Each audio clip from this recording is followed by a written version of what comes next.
Welcome to a regular iSpring webinar series where we discuss e-learning trends, share tips and tricks, and highlight client success stories. My name is Kate. I'm a community manager at iSpring, and I will be your moderator for today's session.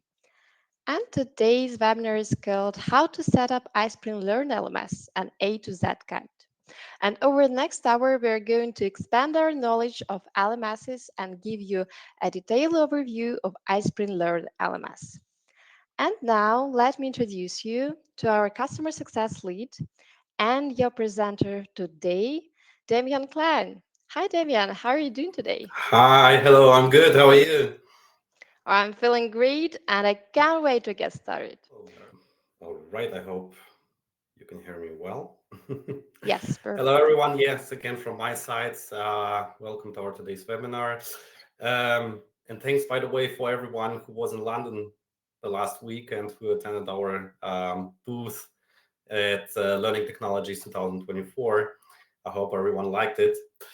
And yeah, well, let's start with our webinar. I think, today we're gonna do more practical things than theoretical. So I'm gonna show you today the iSpring Learn, how to set it up, what is really important, like what should you do in the first row, and so on. So basically, we're gonna also build a course structure, a learning program. We will enroll the learners into the course, and we will take a look on their performance and so on. Okay, so to better understand actually what an LMS is, let's start first of all with that. So L stands for learning. So with an LMS, you can create a single source of online courses, training materials, and this can become a unique source of knowledge in your area, allowing you to maintain and increase the in-house expertise in your company. Then we have the M, and the M stands for management. So you can manage courses, learners, you can improve your efficiency, and so on. And then we have the last letter, it's S. And S stands for system. So the computer system, if you're wondering which exactly system, yes, an LMS automates, yes, the most boring work, like for example, grading, processing statistics, preparing reports, and so on. And plus, you can train your employees without leaving the office, managing all of the processes right from your computer, basically from each part of the world. And that makes, of course, everything a lot easier. So, with other words, an LMS is like your own online university. The system allows the creation and storing of e-learning courses, provides learners with access to the content, and of course, helps to evaluate your results. All right, but before we move on, I have one question for you. So have you used an LMS before? If possible, could we please start? Yep, here you can see now on the right side the poll. So please just answer yes or no, just again to better understand who is participating today.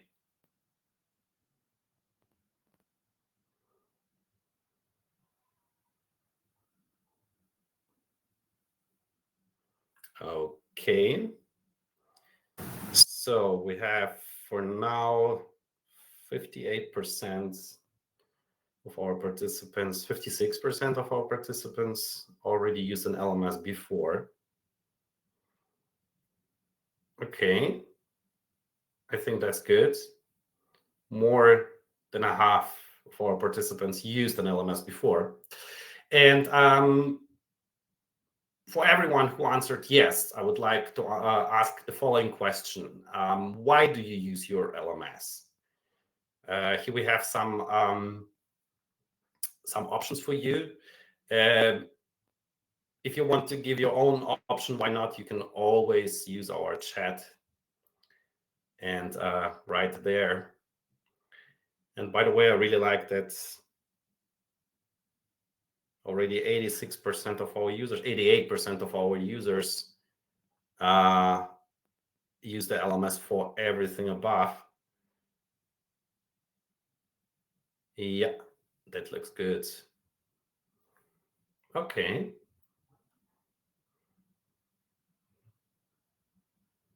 All right. Thanks for that. Well, I think some of you definitely can get some insights from today's session. Well, I hope so. I will go to the next slide. And I think that let's talk about the obvious advantages of using an LMS for both business and learners. Let's start first with the business. Yeah, using an LMS can help, first of all, reduce training costs, cut down the time needed for onboarding and training, maintain unified standards, or work among partners and affiliates, create individual learning plans, measure training effectiveness, and so on. But that's not all. Of course, we also have a lot of advantages for the learners itself. For example, it's an unlimited access to learning content anytime and anywhere. Of course, also staying on top of required training. It's an increased knowledge engagement, an improved work performance, of course, after learning, and a boosted knowledge retention. So everything what I mentioned before actually makes an LMS very, very important nearly for every sphere of business, and maybe not only business. Let's go to the next slide. And here is why businesses actually should implement e-learning. Yeah, here are some reasons for that. So for example, you can speed up the employee onboarding, check and keep track of employees' qualifications. You can train on new strategies or technologies, reduce training costs, inform about new products and promotions, and of course, create a talent pipeline. So today, we're going to take a look again on iSpring Learn, on our learning management system. We're going to go through all the settings inside and the most important parts that you have definitely to concentrate on. Just some words about iSpring Learn. iSpring Learn is a cloud-based service. That means that you don't have to download, install, or anyhow configure the software. And it all already includes some really important parts like a learning portal, then of course a tool for creating courses and quizzes, integration with webinar platforms such as Zoom and Microsoft Teams. It has, of course, an analytic system to get the results from the learners. And what we are really proud of, it has a mobile app for learners, which makes, which brings actually e-learning a lot closer to our learners. All right. LMS is often used for employee onboarding, and they make employee onboarding easy and fast for both you and, of course, the new employee. And that is why we will show you how to set up the iSpring Learn LMS from scratch, how to design the user portal and see the learning process from the learner's point of view, and of course, see how iSpring Learn can help you evaluate and improve your training. Okay.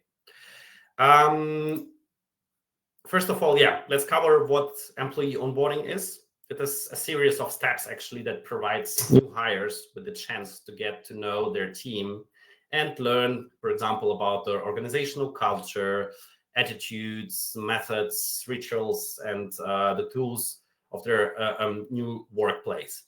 And from the employee's perspective, an onboarding program is an opportunity to get used to their new environment. For an employer, of course, it's a valuable time for sharing everything that will help new team members to be successful as they learn more about their role in the company.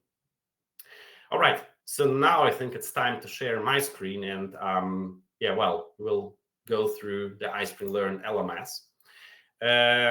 Start sharing my screen. Yes. Share. And let me share my entire screen. It's screen number 2. Oops. Please let me know in the chat if you can see my screen. Just a short yes, we are good. All right, that's good. Thanks a lot. So this is the iSpring learning management system. Everything starts with our browser and our own URL. In my case, it's my personal learning management system. So this is where I have damianklein.ispringlearn.com. And here we are on the login page. So this is where I enter my credentials, remember me, and then let's sign in to see how the iSpring Learn looks from inside. So currently I am the account owner. So this is why when I'm logging in, first of all, I can see the admin portal. Afterwards, we will switch together to the user portal to see what is happening there. In iSpring Learn, everything starts with the dashboard. So here you can see an overall information on how many courses you currently have, how many users, how many groups, and what is also really important for the pricing plan, how many users per period have signed in. Then on the left side here, we have the ungraded assignments that we can grade and the news content if you want to see what your authors have uploaded in the last 7 days. So today we're going to cover, first of all, the learning content. This is where we're going to talk about the content management. Then, of course, we're going to talk about the user management. This is where we're going to upload our users, see how we can divide them into departments or groups. And of course, we will set up the learning management system here in settings. We're going to talk about how you can brand your account, how you can change the logo and so on. But we're also going to take a look into the trainings, which means the face-to-face trainings or webinars that you can do here. Of course, we're going to take a look into the reports to see the results of the learners, knowledge base, course questions, on-the-job training, performance appraisal, and newsfeed. This is what I'm going to talk about today. All right. I have another question for you, by the way. What if you would buy a learning management system right now, or if you would now start a learning management system internally, what would be the first thing you would do? The very first thing. It's just really, really important because all our clients do it in a completely different way. And this is where myself, as the customer success lead, I'm trying to help our clients. So what would be the first thing you would do in a learning management system when you get like an empty account? Okay, think about the trainings you would like to offer. Yeah. Okay. Shane, test it. Yes, of course. I would also test it, but what would be the first thing? What would you do? What would you prefer? Let's say, what would you start with? Analyze, set up the users and organization. Okay, Paul, thank you. Often our clients do exactly the same. They set up the users and their organization. Chiamo, yeah, brand or personalize it. Sounds good. All right. Anything else? Develop a structure. Sounds good. David, thank you. Maybe also ask your employees if they used an LMS at their previous organization. By the way, it's a good thing. It's a good thing, really, to better understand if you really need like an onboarding into the learning management system, because it's quite important to make sure that everyone do understand how to use the learning management system. Definitely explore the possibilities. George, I think if you already have a learning management system, I hope you know all the possibilities. Brand, and last, decide how you intend to use it. Set up a plan. By the way, Paul, really, really important. The plan always. Doesn't matter if you are an instructional designer, you're creating your courses, or you're setting up the learning management system. Definitely plan is always good. But yeah, this is the point where a lot of our clients start with the users and the organization, which does not make any sense, actually. Really, the most important thing in the learning management system, even if you don't brand it, even if you don't have any users, is the content. Because otherwise, if you upload, let's say if you invite learners into an empty learning management system, there's no engagement at all. And there's a big chance that users just forget about that they have a learning management system. So this is where it is really, really important to first make sure that we have something to offer. And exactly this is where we're going to start with you today. We're going to create a course. So right after the dashboard, we have the learning content. And this is where we're going to talk about the content management. First of all, here on the left side, we can see the projects. Projects are more or less like very, very big folders. For example, in my case, as you can see, I have some courses, Daniel Klein, and I have, for example, courses for marketing or sales intern courses. So this is where I know, okay, if I need a certain course, I will find, for example, for about, I don't know, how to generate leads. I will definitely find it most likely here in the marketing project. Yeah. Or if I'm looking for some personal projects that I have created, then maybe I will find them here in Damien Klein in my personal project folder. But that's not all. First of all, it is really important to really make sure that you have the correct content management right away from day one. Because just imagine there might be different situations. Some other users might come after you who will be like administrating the learning management system, and they need to be able to find content in the LMS.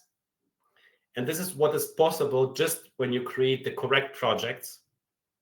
And by the way, we had already Paul, I think, has written about a plan.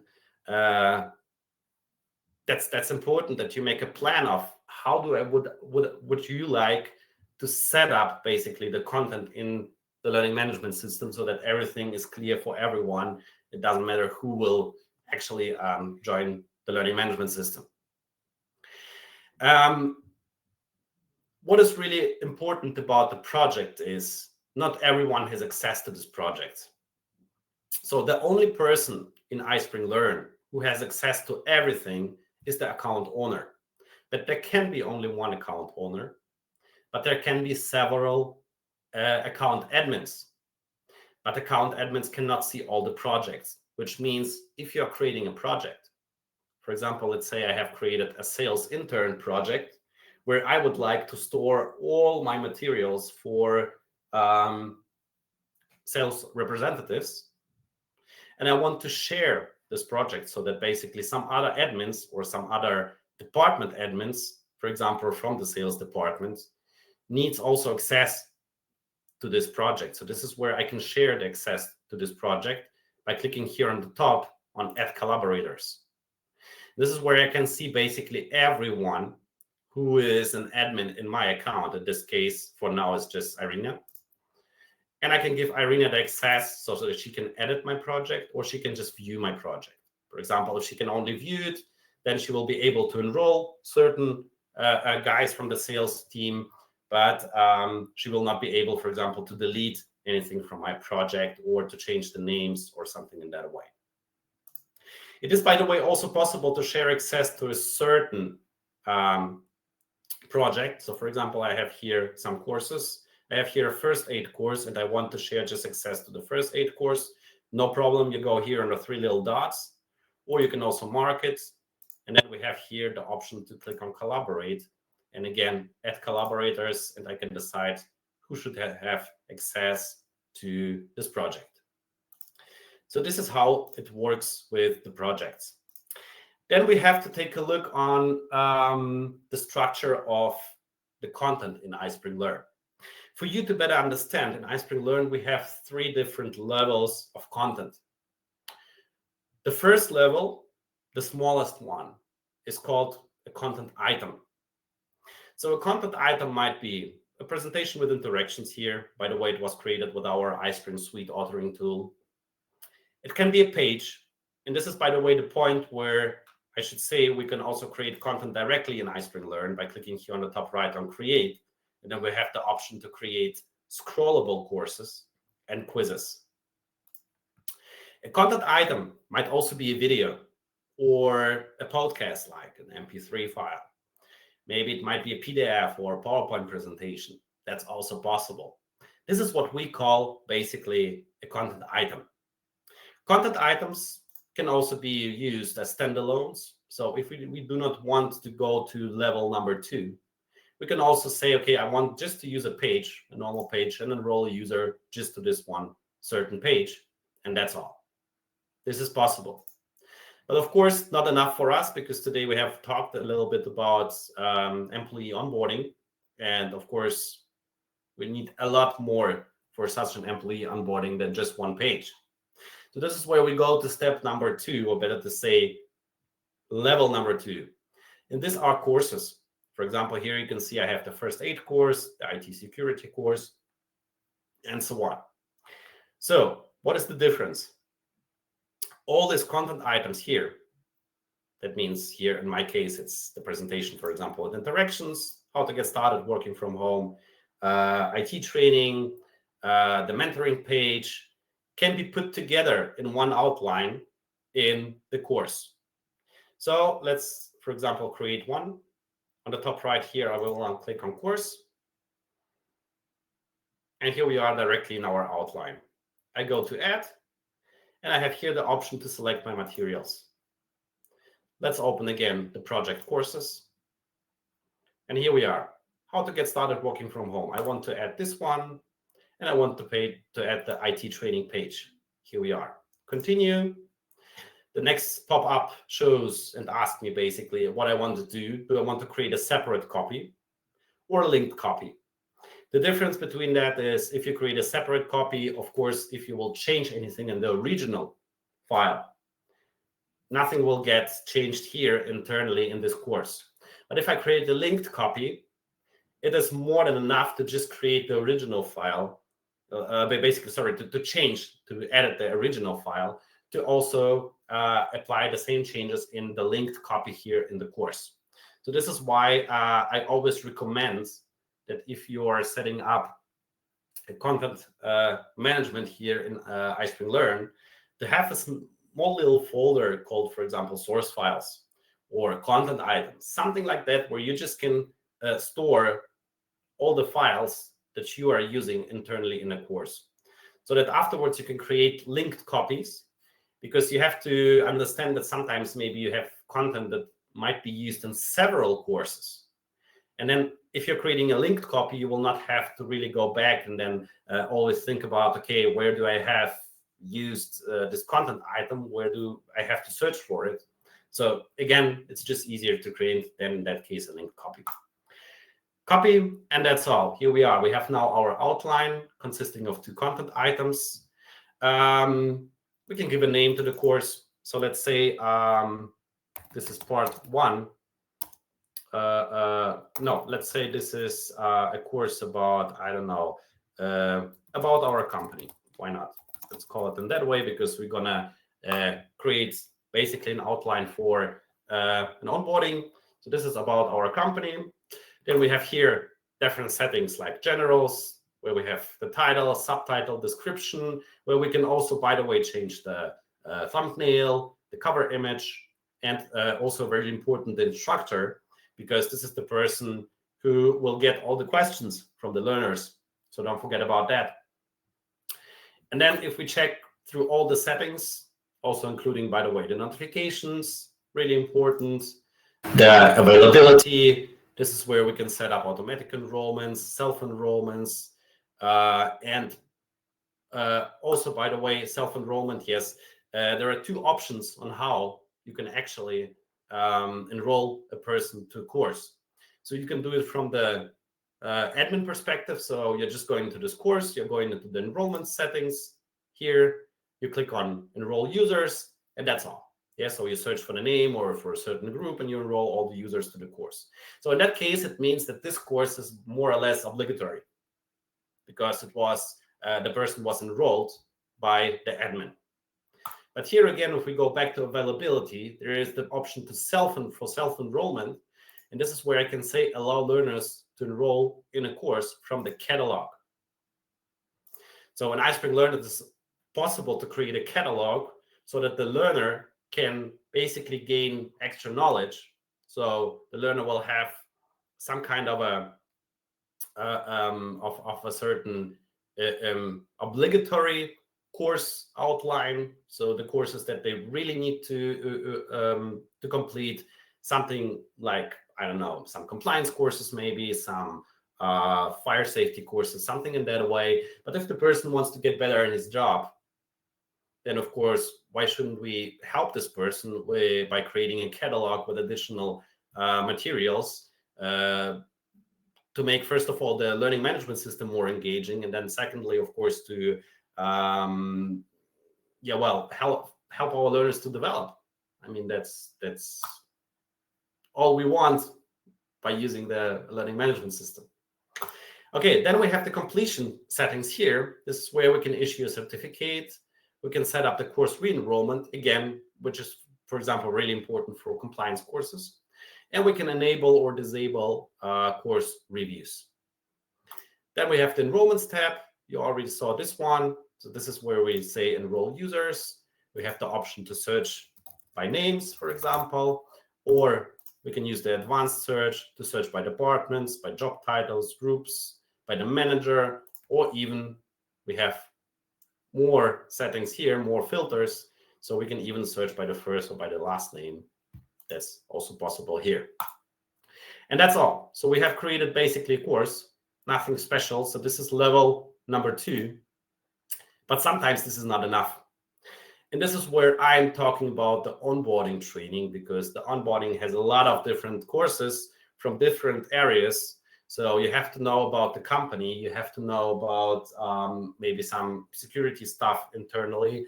You have to know how to use your computer. And maybe you also need something related to your own job. And this is where it is not enough to just have one course. We need something bigger. And this is the third level, level number 3. And this is called a learning track. So if before we took our content items together in courses, now we take courses together in learning track. So a learning track cannot consist of content items like videos or PowerPoint presentations, but it can consist of courses. And now let's create our onboarding learning track. Therefore, we go here again on create, and we go into learning track. Here we are again in the outline. And let's add some of the courses. Courses, and here we are. About our company will be the first one. Then the first 8 course will be the second course, and the IT security will be the third course. I will add it, and here we are. What also makes learning tracks interesting is that we have another option to set up the course completion order, and this is by days. So in a course, we have only 2 options. It can be free, so the person can decide by themselves, where do I want to start with? Or we have the sequential option. So the learner will have to go step by step until he or she reaches the very end of the course. But here in the learning tracks, we also have by days. And this is, by the way, very, very important for onboarding trainings. Why? I don't know if you have ever seen any of such newcomers, newbies in companies who really wants to show how good they are. Like really want to show the expertise, like from the very beginning, from day one. And this is the point where if we give the learning track, this onboarding learning track, to such a person, there might be the situation that this person will try to complete everything in one day, or maybe 2 days, I don't know. But this does not make any sense, because after a week, nothing will be in his brain. And this is where we, as the instructional designers or the LMS admins, needs to make sure that this person will get the knowledge step by step, like a little bite. So in that case, to open the onboarding training by days is a good option. So day 0 in that case means that the person, for example, will get the course about our company on the very, very first day. So when we enroll the user will already have access to the learning track, to the first part about our company. And then we can say, okay, I want the person to have access to the next part after 1 day, which means on the next day after enrollment. IT security is more complex topic, so maybe it's already on day 2. So that means 2 days after the enrollment date. And then here we can also set up the due date for each part of our outline. That means for each course internally. And here we are. Our learning track is more or less done. Again, all we have to do is to change the name, onboarding learning track, or I don't know, onboarding course, whatever, or just onboarding. And then we have the same tabs as we had, for example, in the course. So again, the thumbnail, cover image, subtitle and title, the recommended duration, again, the structure, by the way, here. We have the same, the notifications. So to notify the user about an enrollment into this learning track, or by the way, about the due date or past due date.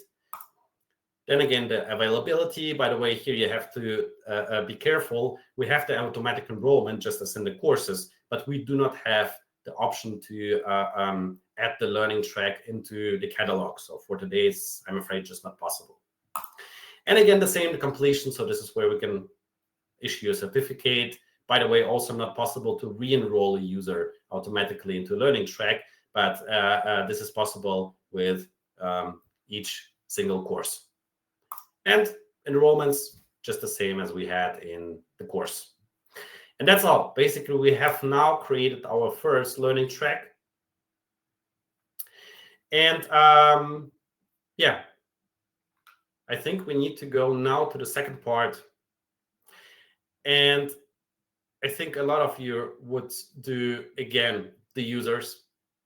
I don't know why, but a lot of our customers, they really try to do the users, the user settings as fast as possible. But no, first of all, let's go into the settings and let's, of course, do the branding. So what can we change in iSpring Learn? First of all, it's the account name. So Damien Klein Academy, why not? This name is actually visible in some of the notifications. For example, when you're invited to join the iSpring Learn as a user, there will be the name of the account in the text of the notification of in the text of the email. Then we have the account URL.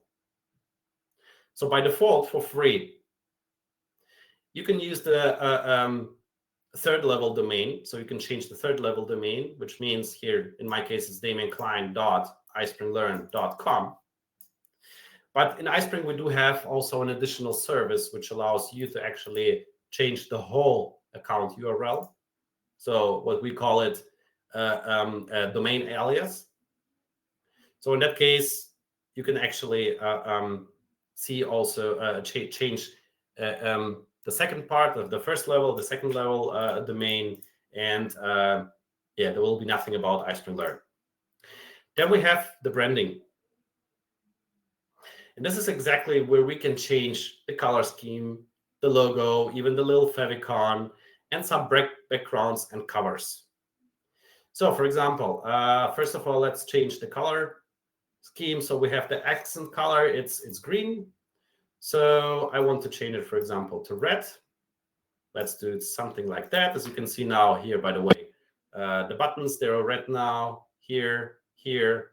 Also, this little circles, which shows like the amount of notifications. Here, everything is red now. Top panel background, I would like to use something like blue. All right, looks good. And the top panel text, in our case, it's white. And I think maybe that white is quite the best solution in our case. So we will keep it in that way. All right.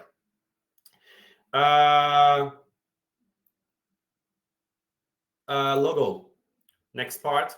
So this is where we basically can add some logo to our course, to our learning management system.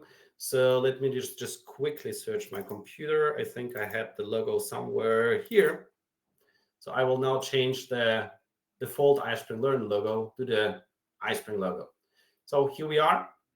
And let's change the little favicon. This is like this little picture here. When you're opening the browser, it is shown in your tabs. So let's click on it again. And here I have a little favicon. And now you will see it will change here in the tab. Okay, here we are. Looks good. And the last thing we can actually change is the background and the covers. So for example, I can change the cover image for my courses. So the learner will see another image when we'll log in. For the catalog, and the cover image for the user profile, which means if we open the My Profile, we will also have another picture there. And the login page background, so this was the very first one. I just had a blank screen, but if you want, you can use any of them as the background. So I don't know, let's for example change the cover image for my courses. Let me just see. So I have here course tab, by the way. Let's choose this one.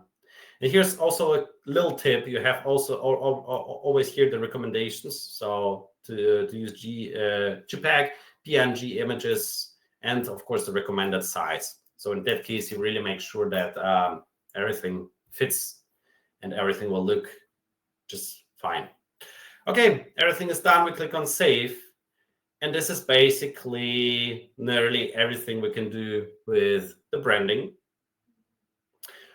What else is possible and what else would be important? To show you that, I will have to just quickly change to the user portal, just to make sure that you know how it looks like. All right, here we are.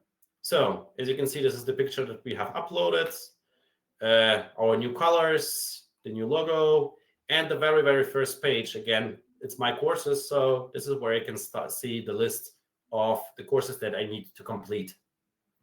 Then I have also the My Training section. So this is all about face-to-face trainings, webinars, and so on. And afterwards, directly I have the catalog. So this is basically the place where I can say, aha, I want to gain some extra knowledge. So here I have, for example, iSpring demo courses. And I don't know, here I have a course, how to organize a meeting. So this is what I would really love to complete.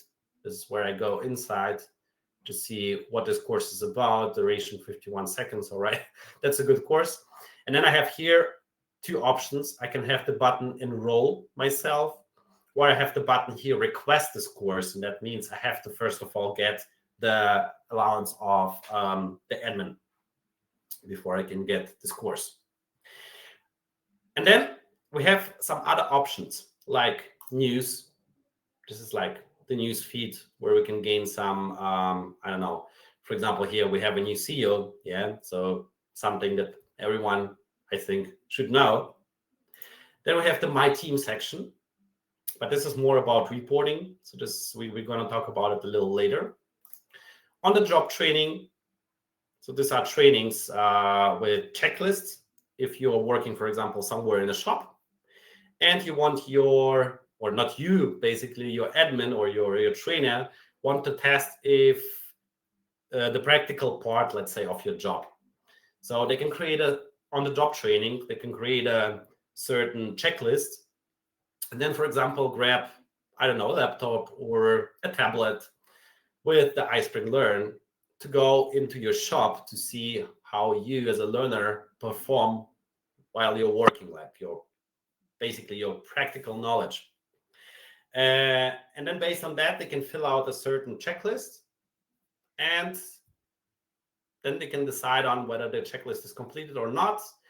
And afterwards, it's also possible, of course, to discuss such checklists with your management or with your, I don't know, team leader to better understand where you could improve your knowledge or your behavior while working. And the knowledge base, something like a catalog, just with one little difference. In the catalog, we can store courses, content items, and so on. the knowledge base is just done for some normal documents like PowerPoint, PDFs, Words. Back in the days, by the way, maybe around 5 years ago, our clients used the knowledge base for telephone lists of the team members. So they really, uploaded a certain Excel sheet here with the telephone number so that everyone can download it if they need it. And this is, by the way, while I wanted to show you the user part of iSpring Learn LMS, all these buttons can also be customized. Of course, not all of you will need the on-the-job training or the news or maybe even the catalog. And this is the point where it is also really important. And now let's go back to the administrator portal. Before you invite your learners, to really take a look into the settings and to not only do the branding or change the account name, but also, for example, take a look on the time zone, or just go to the additional options, turn everything off what is not needed. And this is really, really, really important, because otherwise the learner will again go through some of the menus they will see in the user portal. For example, they will go into the catalog, but there are no courses in this catalog. And this is where, of course, it might make sense to go under the course and training catalog and just disable it. And that's all. Or the same with on the job training. If you don't need to do such an on the job training with checklists, I mean, why should we actually use it? We can just, again, disable it, and that's all. And you can basically disable everything what we saw in the user portal, except of my courses and my trainings. Two menus that cannot be disabled, they will always be there. And by the way, regarding the trainings, what I forgot in the learning content, of course, is how to create a blended learning. A blended learning, for everyone who does not really know, it is an option to combine self-learning modules with a face-to-face training or a webinar or maybe an in-class training, depending on. But here we are. Let's create a training by clicking on that training. Training theme, for example, onboarding final. We can create different training types. For example, in my case, I have meetings and webinars, but I could also create a face-to-face and then mark it as with a, I don't know, red circle, for example, so that in the trainings, I'll be able to actually see the difference between, for example, a meeting and a webinar just by looking on this little circle. Start date, time zone, duration, location, capacity, instructor, and the very last part, really important, you have the option again to create online meetings. In the online meetings, you can use your own link. So for example, I don't know, if you're using Google Meets or Big Blue Button or something like that, no problem, click a link to a meeting and then add a webinar access link here. But it's even better if you do integrate the iSpring Learn with Microsoft Teams or Zoom. Why? Again, because first of all, really easy. We just click edit. For example, in my case, by the way, if you haven't seen it, create Teams meeting. So I have integrated my iSpring Learn account with a Teams account. So I click on create Teams meeting, onboarding final. I have to choose an account. So I don't know, I cannot see my here, but I would see here actually damianklein@ispring.com. And then I could actually create a webinar or a face-to-face training in my Microsoft Teams and launch it here from iSpring Learn. The main difference is between using the Microsoft Teams or Zoom and other systems. For example, Microsoft Teams will be able to send you all the results on the webinar.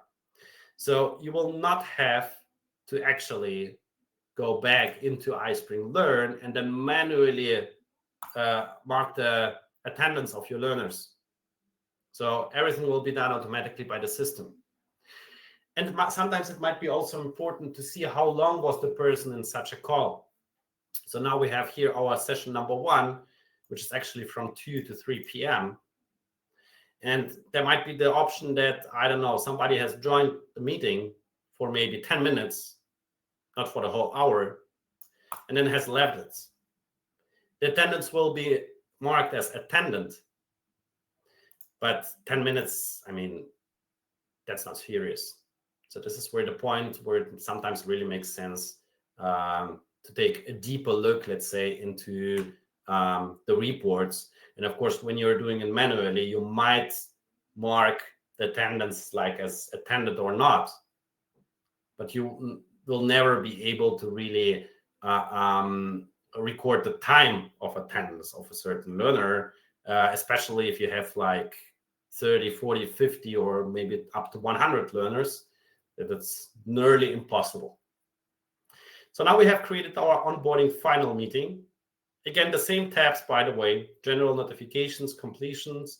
The only thing is that instead of enrollments, we have here the participants, where we can enroll users.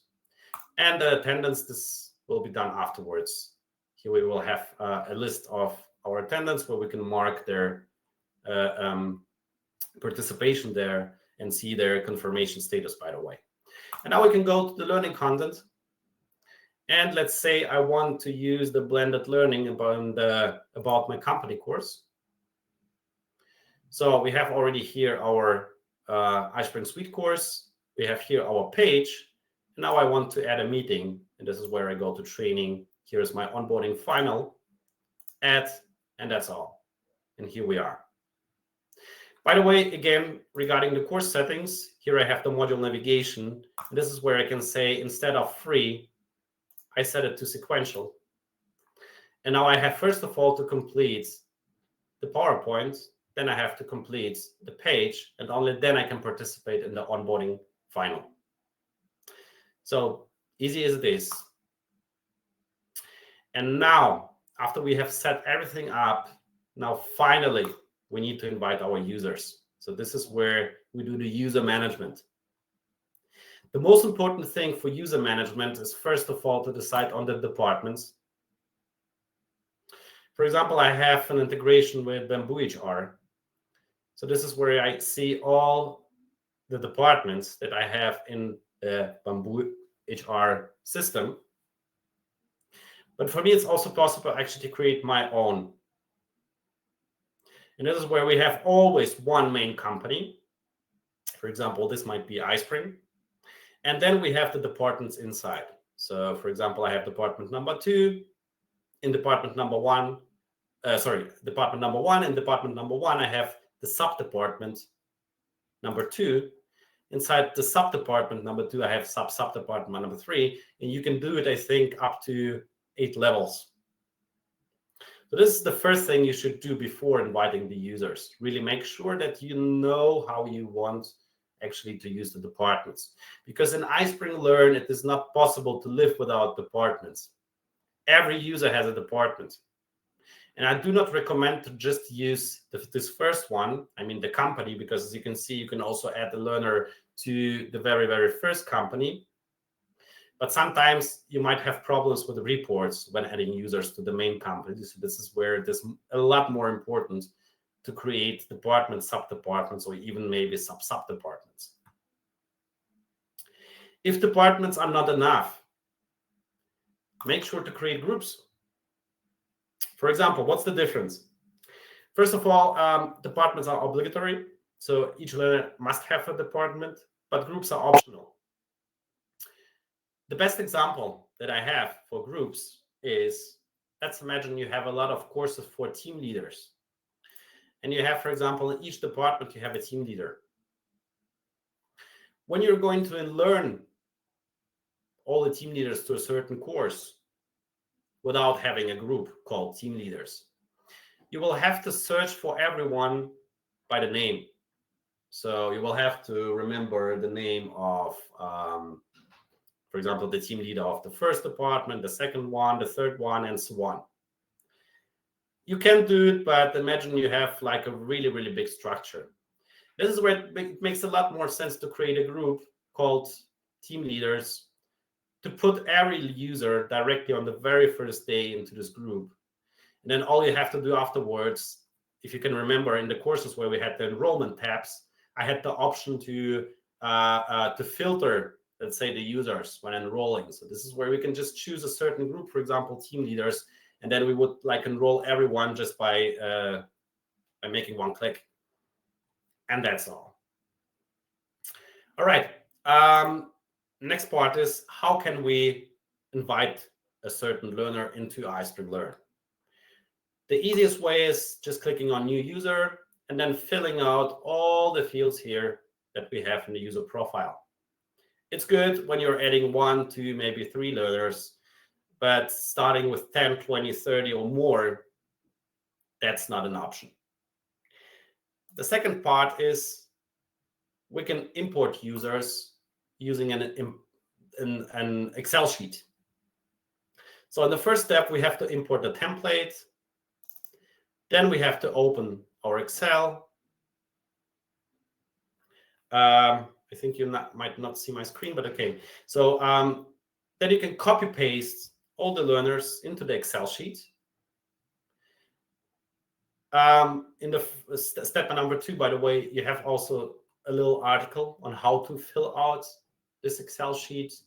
And then you can just select the file from your computer, and in step number 4, decide whether you need or not the email invitation. And that's all. A very fast step, but there's even a faster one by adding users by email. In that case, you just need a list of emails from all your users. You copy paste them here inside the very, very first window. You decide which department you should add them to, and you decide whether you need a group. And then the same, set up notification for new users. And step number 4, really important, allow new users to add their own information to their user profiles, because otherwise they will be just added with one email address. And in that case, this email address will also be used as the email address. And if you're going to issue certificates, of course, there will be no name on it, because we don't know the name just by the email. This is where it's really important to enable step number 4. And that's basically all. So these are the 3 main options on how to add users to iSpring Learn. Another option is a sign up profile, but this is more about self sign up. So we give it a profile name, we choose a department, we choose the duration of the link, and we can limit also the number of activations. After that, we get a link that we can send to everyone who we want to self-sign up. So the person will use this link, will fill out all the fields required for the user profile, and will then get into the iSpring Learn. Of course, in that case, you might make sure that this link is always like in a safe source, because otherwise, if it gets lost somewhere in the internet, of course, someone else who might not join iSpring Learn might have the option to do so. Yeah, and that's actually all. The very, very last step, and that's already after enrolling the first users, the reports. And this is where we have the option to go from the learner side. So if it is more important for us to see the learner progress, department progress, or group progress, we can do it here in the first part. Or we can also go from the courses sides. So if for us, it is more important, for example, to see which courses are more popular currently. So this is where we open the courses settings, the courses reports, and then we can directly see which of them is trained. So for example, I have here some IT security course. I can see there's 1 enrollment and 1 person has passed it. So of course, it's 100%. I can also filter everything here. I can add some additional columns if needed. For example, course author, course creation date, and such fields. And what is also really important, we have the filters. Don't forget about the filters here on the top, because this is where we can set up the start date, the enrollment type, filters, like for example, departments, if you want to see like the results for a certain department, completion date, course author, and so on. And by the way, even if we have chosen to go from the course side, it is always possible to dive deeper by clicking on a certain course and then say, I want to see the learner progress. And here we are, for example, it's Damien Klein. Again, even I can mark Damien Klein now to see a deeper learner results. And here we are, Damien Klein has only passed the IT security course. Not a good learner, but not bad, trained to 100%. The last important thing you need to remember here in the reports, it's always possible to create your own ideal report, but don't forget to save it as a template, because afterwards, all the saved templates will be shown in the very, very beginning of the report section. And you can also schedule reports. For example, if you don't want your management to have, I don't know, always to log into iSpring Learn to see the results, just create a template name, enter the recipient emails, in that case from your management, and then schedule the report. So for example, weekly, each, I don't know, Friday at 6 p.m. So your management will then get exactly the same email with an Excel sheet inside with the learner details, for example, for certain learners or for certain courses, depending on what you set up here in the reports. And that's all. This is the minimum you can do in iSpring Learn to basically make sure that your learners will get the 100% learner experience. I will now stop sharing, and I think we can just quickly go back to our slides, because this is actually the end of our webinar for today. And I think it would be really, really great to hear some questions, if there are some questions, of course. And I think then we can already come to an end. Yeah, thank you so much, Damien. That was great. I see some comments that this was very useful, and I also see some questions. But before we start the Q&A session, I want to ask you to fill out the survey about the webinar. I shared the link in the chat. And I also have a little announcement. I will do it right now. So we have a iSpring Days conference in May. It's an online conference that brings together thousands of attendees and seasoned e-learning professionals. So for 2 days, on the 2nd and the 3rd of May, you will learn from top industry speakers sharing their expertise and exploring human-centered approaches to training. So yeah, the concept of this year's conference is people come first. And we are inviting industry experts and everyday users of iSpring, and not only iSpring, to share their expertise, experience, and perspective to address this idea from different angles. And this conference is absolutely free. And I will share a link in the chat if you want to register. So yeah, that's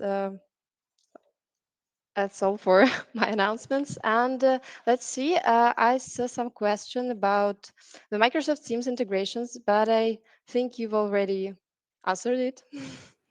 And also, I see a question from Shane. So, can you backdate any one-to-one training that has already been completed, but it was never recorded on LMS? And if so, where it will show in their training record? That's actually possible. So you will have to create a training with a past date, like with a date somewhere in the past. And this will be shown in the reports. I think it's easier if I, again, really quickly share my screen. That's always actually easier. I can talk a lot, but when I show, it's better. So we can go to trainings. Again, add training. Here we have the option to say we want to create a training in the past, for example, April the 1st. That's possible. And then we can click on create. Of course, it will already be there in the past. And we will have, basically to enroll our users. And then if we go to reports here, we can scroll. And here we have also a report called trainings. And this is where we can see the results. So we have here total trainings. Then we have to choose one. As you can see, I have made a lot of tests. So for example, test Microsoft Teams. I can here click on session details. And then I can see, here I have session number 1, participant details. Katie Connor was on Microsoft Teams training, and I can see whether she participated or not. By the way, here session start date, location, enrollment method. So attendance and one attendant. So that means basically, Katie Connor has attended this training, 0 did not attend it, and 0 participants with no specific results, which means they have not confirmed whether they want to participate or not.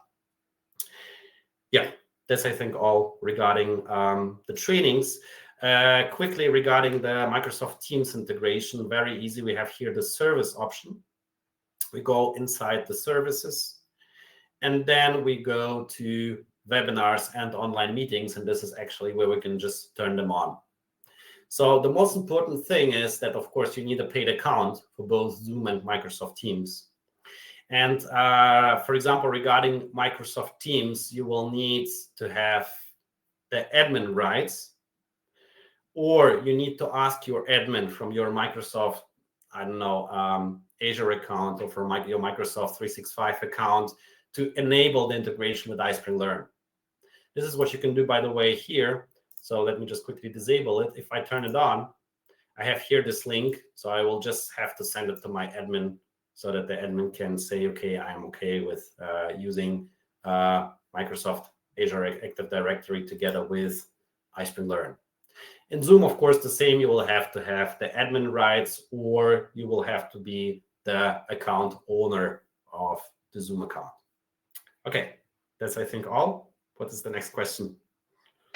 Yeah, there is a question. So can we export a course that we created as PDF? Do you mean import a course that you have created as PDF? That's not very clear for me, I'm sorry. You can upload PDFs here in iSpring Learn. That's not a problem. So you can actually use PDFs also as in the outline of a course. Or, by the way, also you can use PDFs as standalones, or you can upload even to the knowledge base. But PDFs are not the best solution. So this is where I would basically, for example, recommend to create a page. So just copy paste the information from your PDF into the page. That will be a lot better, because this is what we call scrollable courses. This is how they look like. And we have here an outline on the left. Or second option, you can create an electronic book in iSpring Suite. iSpring Suite is the PowerPoint add-in, the authoring tool of iSpring.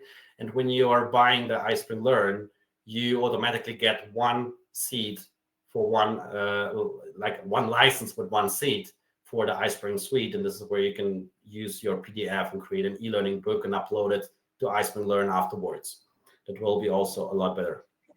Actually, I saw in chat that our add-on demand exported courses. So I think it's about like when we created a page course in the LMS, can we export it, and in which formats? Yeah, we can export it, but not as PDF, of course, because PDF is like not an e-learning file format. We just don't use it. But there's an option to export it in SCORM 1.2 2004 or XRP. So these are the only things that you can do with such pages, for example. Courses that we have created, like courses where we use different content items in the outline, no, of course, we cannot export them in any way. Yeah, okay, thank you. Yeah, that Makes sense. And I asked a question that if we will provide a webinar for how to use iSpring Suite as we have done today. Actually, yes, it will be just in 2 days. Yeah, I will share a link to it right now. Just let me find it. So there we will talk about SCORM basics, and we will have a short practice in iSpring Suite. So you can prepare in advance and download the iSpring Suite. So I think I will share a link to it right now also. So, um, okay, let me quickly find it. So, I can't see any questions, by the way, and I think. There was one question I think I saw about API. Oh, So yeah, okay. yeah, we have actually our API documentation, which you can actually find directly on our help docs. So to find them, it's quite easy. Just type in iSpring Learn. You have two options. You can say iSpring Learn help docs, or you can say API docu. API docu. That's even enough. And here we are. The very first thing I can find is the API documentation. So this is what you can give to your developers. Here we have the REST API, the SOAP API, and actually what you can do with the REST or SOAP API when connecting iSpring Learn to another system. If you're interested what kind of other integrations we have, you can always go into into the iSpring Learn LMS and then open the services, because all our integrations are currently available here. What I mean is all our out of the box integrations. Of course, everything else can be done by the API. It's open, so you're free to use it. But here, for example, we have our Bittrex, Salesforce, Bamboo HR, and Orange HRM integrations. We have course marketplaces like Go1, LinkedIn, or Udemy. If you need iSpring Learn for e-commerce, you can create your own shop in Tildar or on Shopify. You can integrate with our calendars, or again, you can use the API integration. And sometimes, by the way, you can use some services like Alvaro or Zapier, maybe, We are currently working on Zapier, so we will release it next month. And if you are struggling with API, but you still need a certain connection with other systems, you can always check if Zapier or Albato have such services, so then you can use them. That's not a big problem. And by the way, I can help you with that. You can contact me. Yeah, if you can share your email in the chat, it would be perfect. Of course. Yeah. And there's a question that just popped up that can you also still use it as a SCORM then? But I'm not sure if I got it.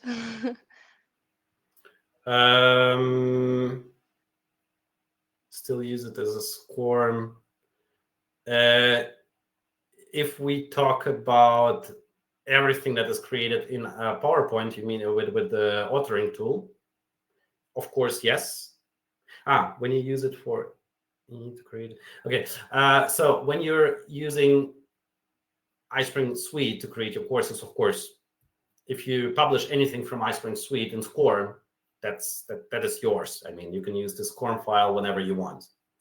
The same in iSpring Learn. If you're creating a page and you're exporting the page to SCORM, just the same. So you might want to use the page internally in iSpring Learn.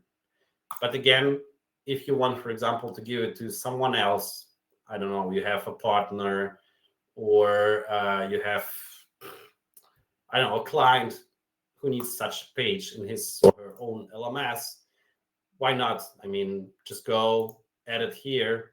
Again, we are here again at the page, and then we have here the option to click on export. And here we are again, SCORM 1.2 2004 or XIP, and that can be used in any LMS systems which support this file formats. So yeah, I think we answered just like so Yeah. awesome in the chat. So yeah, I think that was our last question for today. If you still have questions, you are more than welcome to share them in a survey that I will share a link to it right now, just in a second. And yeah, you can always write to Damian to his email. And so yeah, I think we can wrap up. Thank you, Damian, for sharing all these insights with us.